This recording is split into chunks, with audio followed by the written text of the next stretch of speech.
Good afternoon. It is I, Governor William Seward, greeting you from my home in Albany, New York. It's most unpleasant I could not get to see you in person for my remarks, but we're here to discuss John Brown and his fate. But to discuss John Brown, we must discuss something deeper, so I will start off with a personal tale. We'll start off with saying the slaves are our equal and legally should be treated so. Any child knows this, and put them in a group with Negro children and they will play with them so.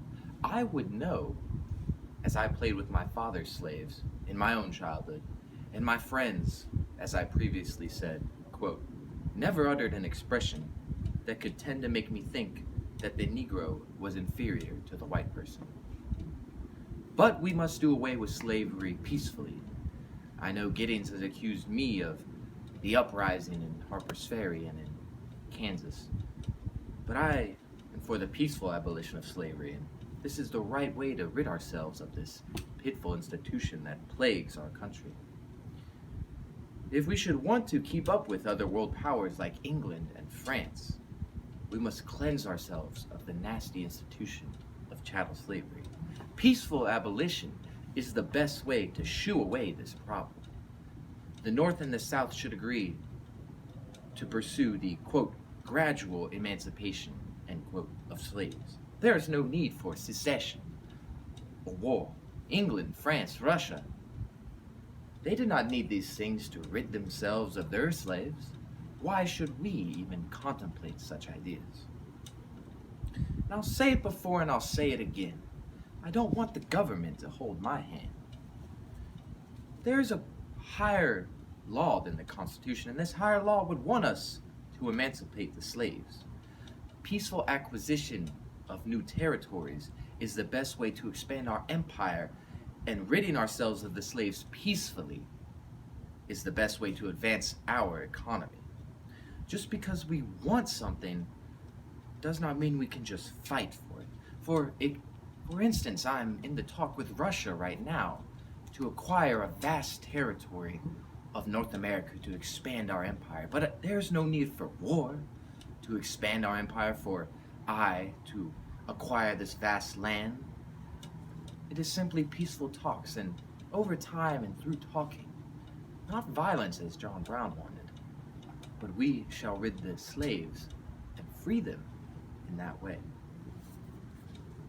Now, in 1846, I defended a free black, William Freeman, who murdered 4 people. I took the case because I believed that Freeman was insane and would not receive fair trial due to his race. This is not the same with John Brown. He will not have this colored problem in the court. He will receive what he gets. I was unable to prove Freeman innocent based on insanity, but during the trial I made several statements that supported the abolition movement that you talk of. I said, you, quote, you gentlemen have or ought to have lifted up your souls above the bondage of prejudices so narrow and mean as these. The color of the prisoner's skin and the form of his features are not impressed upon the spiritual, immortal mind which works beneath. In spite of human pride, he is still your brother and mine, and in form and color accepted, approved by his father, and yours and mine, and bears equality with us, the proudest inheritance of our race, the image of our Maker. Hold him to be a man, end quote. And we must remember, we must hold John Brown to be a man, but he is neither insane nor colored, so what he receives in this court is justly due to the justice of our country. I also made what was referred to as the higher speech law in 1850, in which I said, quote, let us have no partial freedom, let us all be free from the sorrows of human bondage. When I was a senator from New York, I spoke out against the proposed Fugitive Slave Act of 1850, and I said, quote, we are not slaveholders, we cannot, in our judgment, be the true Christians or real freemen if we impose on another a chain that we defy all human power to fasten on ourselves, end quote. So therefore, I cannot support the imprisonment just the imprisonment of John Brown, as his premeditated violent acts sought to disrupt our precious union. And that's what is most precious at the end of the day, is our precious union. That's what makes our country so great. So we must keep this. He must be silenced and put to death for the betterment of our holy country and our holy union. We must do this after the trial, and if that's what the trial and the jury conclude, then it must be done. So for before his words from his cell inspire others to commit violent acts. And John Brown himself knew what he wanted when he got into this. If we let John Brown live, it is an excuse for secession for those Southerners.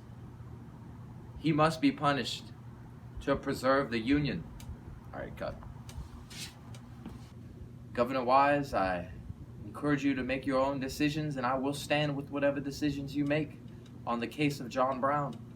And I would like to think I know which decision you will make in the jury of Virginia, in the great state of Virginia. And let us keep our holy union together. That is all I have for you tonight.